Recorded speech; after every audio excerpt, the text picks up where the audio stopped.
اگر تم اس میں کہ نہیں جی یہ تو ان کی وطن کا معاملہ ہے، ہمارا ان سے کیا کام ہے، وہ جانے ان کا کام جانے،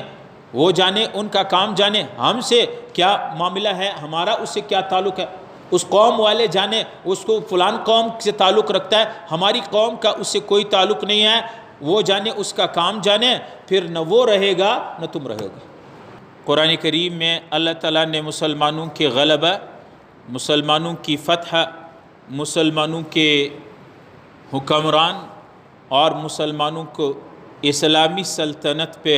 کامیاب ہونے کے لیے اللہ رب العالمین نے قرآن کریم میں بتایا وَاعْتَصِمُوا بِحَبْلِ اللَّهِ جَمِيعًا، اللہ رب العالمین کی رسی کو مضبوطی سے تھام رکھنا۔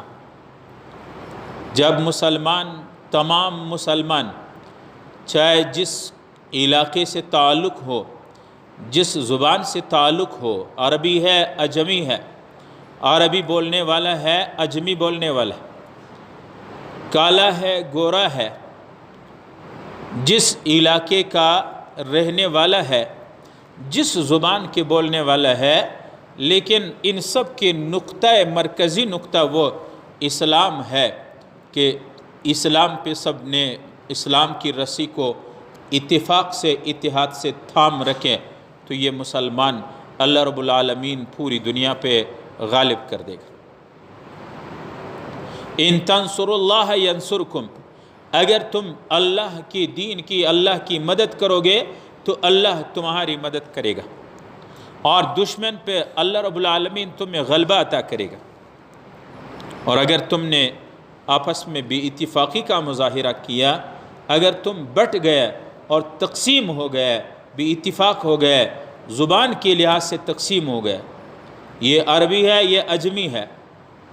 اب اجمیوں میں پھر الگ، اس کی زبان اردو ہے، یہ پنجابی ہے، یہ سندھی ہے، یہ سرائکی ہے، یہ بلوچ ہے، یہ پشتون ہے، ان چیزوں پہ تم تقسیم ہو گئے، بٹ گئے، پھر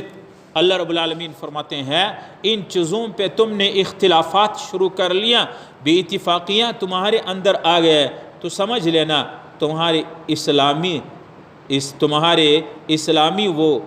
پاسداری، تمہاری وہ اتفاق جب نہ رہی تو پھر تمہارا غلبہ اور تمہاری ذلت اور تمہارے رسوائی تمہاری مقدر ہو جائے گی۔ اس لیے قرآن کریم میں اللہ تعالیٰ نے فرمایا وَاعْتَصِمُوا بِحَبْلِ اللَّهِ جَمِيعًا، تم اللہ کی رسی کو مضبوطی سے تھام لو۔ اگر حکمرانی غلبہ چاہتے ہیں، عزت چاہتے ہیں دنیا میں، تو مسلمان ان چھوٹے موٹے اختلافات کو بالائے طاق رکھ کے اکٹھے اللہ کی دین پہ اکٹھے ہوں گے تو پھر اللہ رب العالمین غلبہ، فتح، کامیابی عطا کریں گے۔ اور اللہ رب العالمین نے فرمایا وَلَا تَتَفَرَّقُوا، وَلَا تَفَرَّقُوا، تفرقہ مت کرنا، یہ فلان، یہ بلوچ ہے، یہ پشتون ہے، یہ پنجابی ہے، یہ سندھی ہے، یہ سرائکی ہے، یہ کشمیری ہے، یہ کوہستانی ہے، یہ ہندوستانی ہے، یہ افغانی ہے، یہ فلان ہے، یہ عربی ہے، یہ اجمی ہے، یہ ایرانی ہے، یہ عربی ہے، ان چیزوں پہ تقسیم ہو گئے تو یہ تقسیم کا سلسلہ در سلسلہ یہ نہ رکنے والا سلسلہ ہے، یہاں تک کہ بلوچ آپس میں تقسیم ہے، پھر قبائل ہے، پھر وہ اس کے اندر ایک قبیلہ لے لو، اس قبیلے میں پھر کئی شاخیں ہیں، وہ شاخیں الگ تقسیم ہے، اس ایک شاخ کو پھر لے لو، 4-5 فیملیاں اور خاندان ہے، وہ پھر آپس میں تقسیم ہے، وہ ایک خاندان لے لو، وہ بڑا خاندان ہے، وہ پھر آپس میں تقسیم ہے، ایک خاندان، ایک گھر لے لو، ایک گھر میں چچا بھتیجے سارے رہ رہے، وہ بھی آپس میں تقسیم ہے، یہاں تک کہ 2 بھائی بھی آپس میں تقسیم ہوں گے۔ اس لیے اللہ رب العالمین نے مسلمانوں کو غلبہ اور فتح کے ایک نسخہ بتا دیا۔ اگر تم یہ چاہتے ہو، مسلمانوں اسلامی عزت چاہتے ہو، اسلامی غلبہ چاہتے ہو، سر اٹھا کے دنیا میں جینا چاہتے ہو، تو یہ ہے کہ تم نے آپس میں چھوٹے موٹے اختلافات کو بھلا دینا ہے۔ یہ زبان کے اختلافات، یہ فلان زبان بولنے والا ہے، یہ علاقے کے اختلافات ہے۔ اس لیے تو علامہ اقبال نے آج سے کئی سال پہلے بتایا کہ ان باطل خداؤں میں سب سے بڑا بت وہ وطن ہے، یہ افغانی ہے، اور ہم پاکستانی ہیں، یہ ایرانی ہے ہم پاکستانی ہے، یہ عربی ہے اور ہم اجمی ہے۔ اس وطن کی بنیاد پہ، علاقے کی بنیاد پہ مسلمان جو تقسیم ہوتا ہے، پھر مسلمان کی اسلامی راج بھی نہیں رہتی ہے، اسلامی عزت بھی نہیں رہتی۔ اس لیے قرآن میں اللہ تعالیٰ نے فرمایا وَاعْتَصِمُوا بِحَبْلِ اللَّهِ جَمِيعًا، اللہ کی رسی کو مضبوطی سے اور سارے مل ملا کے اللہ کے دین کو مضبوطی سے، اللہ کے دین پہ عمل کرے۔ جہاں جہاں اللہ کا حکم آتا ہے تو سارے مسلمان اکٹھے ہو کر کے کر لے، اکٹھے کر۔ اور وَلَا تَفَرَّقُوا، اللہ کا حکم ہے تفریقہ نہ کرنا، تفریقہ نہ کرنا۔ یہ ہاتھ کی انگلیاں 5 ہیں، یہ جب اکٹھے ہو جاتے ہیں مکہ بن جاتا ہے، اور یہ ہر کسی کا مقابلہ کر سکتا ہے۔ جب اس کا ایک انگلی کٹ جائے، علیحدہ ہو جائے، 2 کٹ جائے، یہ کٹ جائے، تو پھر یہ مکہ نہیں رہتا ہے، یہ کسی کا نہیں رہتا ہے۔ اس ہاتھ میں نہ کسی چیز کو، نہ پانی کو، نہ کسی چیز کو اٹھا سکو گے، یہ کسی کام کا پھر نہیں رہتا ہے۔ یہ ایک انگوٹھا نہ رہا، اپنے شلوار کو بھی نہیں باندھ سکو گے، یہ کسی کام کا پھر نہیں رہتا ہے۔ اس لیے اللہ رب العالمین نے مسلمانوں کو غلبہ، مسلمانوں کو قوت، مسلمانوں کی حکمرانی، مسلمانوں کی عزت کے راز بتا دیا اللہ تعالیٰ نے۔ سب کے سب ملا کے، یہ نہیں یہ پشتونوں کا کام ہے ہم بلوچ نہیں جائیں گے، یہ بلوچوں کا کام ہے ہم پشتون نہیں جائیں گے، یہ پنجابیوں نے شروع کیا ہم نہیں جائیں گے، یہ سندھیوں کا کام ہے ہم نہیں جائیں گے۔ بھائی دین اللہ کا ایک ہے، ہم سب کا نقطہ اتفاق، ہم سب مسلمان جس نے لا الہ الا اللہ کا اقرار کیا ہے وہ سارے مسلمان ہیں،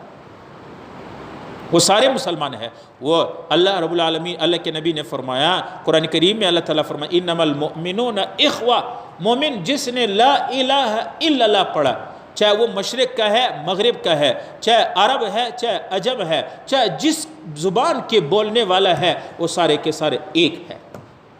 وہ مسلمان کا بھائی ہے۔ ایک دوسری آیت میں اللہ تعالیٰ فرماتے ہیں وَاطِعُوا اللَّهَ وَاطِعُوا الرَّسُولَ، تم وَاطِعُوا اللَّهَ وَرَسُولَهُ، تم اللہ اور اللہ کی رسول کی اطاعت کرو، دین پہ عمل کرو، اپنے ذاتی خواہشات کو، اپنے ذاتی جذبات کو، اپنے لسانی جذبات کو، علاقائی جذبات کو، ان چیزوں کو بالائے طاق رکھ کے پھینک دے، بلکہ اللہ اور رسول جو کہتا ہے وہ کر لو۔ یہ علاقے کی بت، یہ افغانی ہم پاکستانی ہیں، یہ ایرانی ہم پاکستانی ہیں، وہ فلانا ہے، یہ فلانا ہے، اس بت کو توڑنا پڑے گا۔ جس طرح دوسرے بت جس کو سجدہ کیا جاتا ہے ان کو توڑنا ہے، تو اس علاقائیت کے بت کو بھی مسلمان نے توڑنا ہے۔ اس بت کو توڑو گے تو پھر جا کے کافر تم سے دب جائے گا۔ اگر تم اس میں کہ نہیں جی یہ تو ان کی وطن کا معاملہ ہے، ہمارا ان سے کیا کام ہے، وہ جانے ان کا کام جانے، وہ جانے ان کا کام جانے، ہم سے کیا معاملہ ہے، ہمارا اس سے کیا تعلق ہے، اس قوم والے جانے اس کو فلان قوم سے تعلق رکھتا ہے، ہماری قوم کا اس سے کوئی تعلق نہیں ہے، وہ جانے اس کا کام جانے، پھر نہ وہ رہے گا نہ تم رہے گا، کوئی بھی نہیں رہے گا۔ اور تاریخ اب اٹھا کے دیکھ لے، جہاں جہاں مسلمانوں نے لسانیت پہ تقسیم ہوئے، مسلمان علاقائیت پہ تقسیم ہوئے، قومیت پہ تقسیم ہوئے، یہاں تک کہ مسلک و مذہب پہ تقسیم ہوئے، وہاں پھر مسلمانوں کی اتحاد نہ رہا تو مسلمانوں کے غلبہ، باوجود افرادی قوت کے، باوجود مسلمانوں کے زیادہ اسباب اور وسائل کے، مسلمان تھوڑے سے کفار سے مغلوب ہو گئے۔